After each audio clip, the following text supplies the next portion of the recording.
There was a lot of, the South, swamp, Delta kind of blues stomp stuff, which is great because I loved the blues, and there was a lot of mention of sort of orchestration and a magical world, which is great because that's John and Paul. They're really good at all the programming and the orchestration. So I thought we delegated, and we came up with somewhere between blues, electronica, and swamp music, which became Swamptronica. We're not all in one room together. No, 24 hours. We have a specific skill set. I mean, John studied classical composition. He's the man when it comes to that. That's his deal. Paul is a very accomplished mix engineer and programmer and musician of all traits. And I bridge the gap between. And I'm the band leader, and I arrange the bands, do all the singing, play all the guitars, melody police and lyric police. And whenever they need vocals, they'll just go, come in and play on this, or if John has a guitar part that he doesn't like, can you try and replace this part? And then Paul, but we all play everything, and we all sing, and we all, so it's not that simple. It's really complicated. The movie is different than the book, first in length. It's obviously a lot shorter than the book, and I think that was one of the main considerations, is how do you cut down a 546-page book without losing the essence of what it is?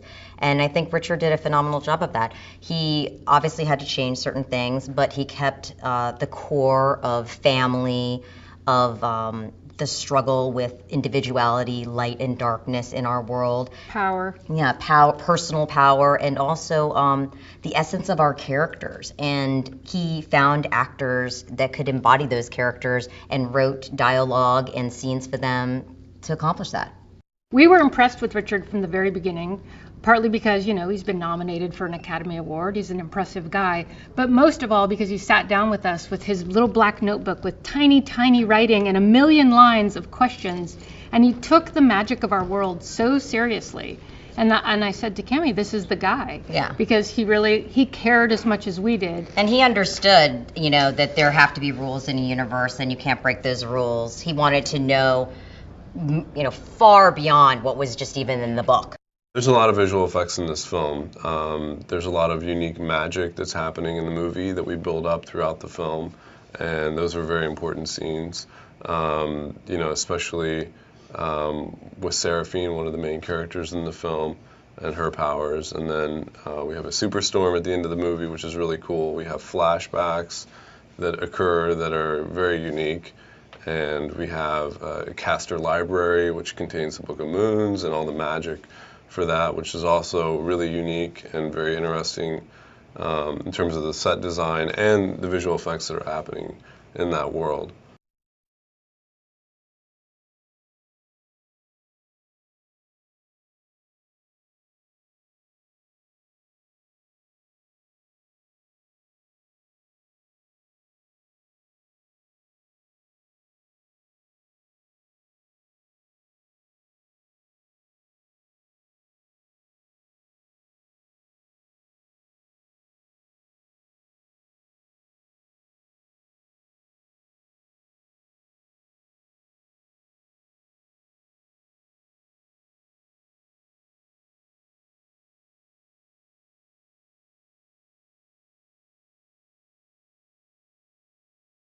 I did most of the designing with Richard. I mean, most of the designing was done. I would show it to Richard. I would come back again and show it to Richard, and we'd look at, and I would talk to, obviously, production designer, and we chatted. I always talked about color, the palette of the movie, which is something that I, had a tendency to dictate because of the different characters and who they were.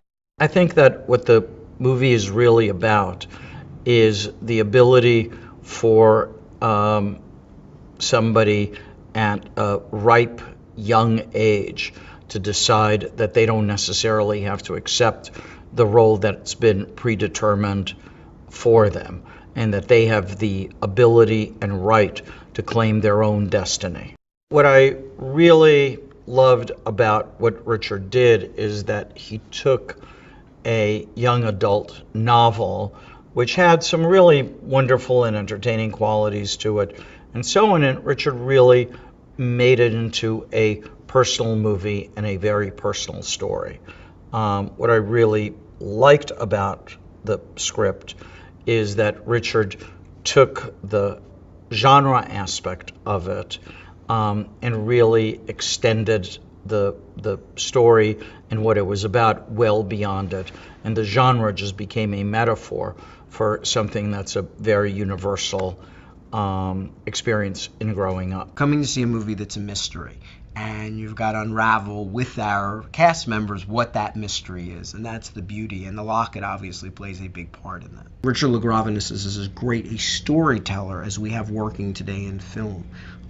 So having him as the writer as well as the director is essential, because as he's directing the movie, he knows the story he wants to tell. So if he has to adjust something or change something or trim something, he never loses himself in the story he's telling. It's quite remarkable to watch.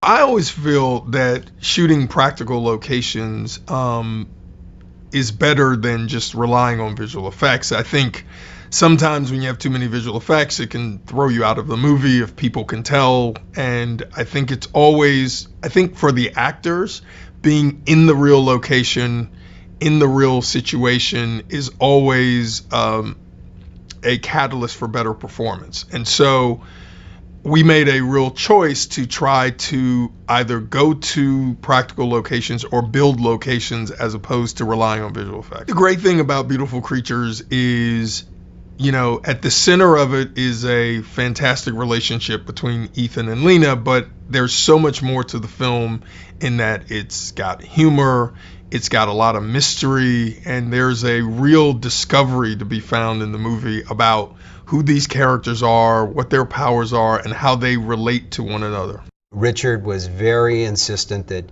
he knows that there's a lot of film work being done in Louisiana these days. He was quite adamant that he didn't want to shoot down here on sets and locations that had been shot previously.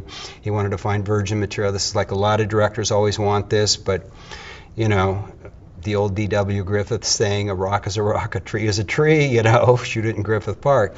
But lo and behold, our location scout actually found a gentleman who had just finished a book on old plantations, on old undiscovered plantations, and turned us on to the plantation that we shot, which had never appeared in a movie, it had never appeared in a book, and it looked great.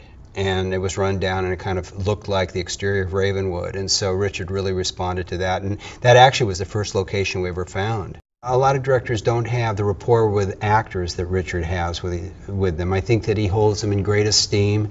Richard goes to Broadway, he goes to the plays, he knows theater inside and out. He started in theater and I started in theater, and so that was sort of a common bond that we had amongst us. But he knows how to talk to an actor and to empathize with an actor and get to the motivation of a character, and he talks to that actor speak. So that's one of the things that I like.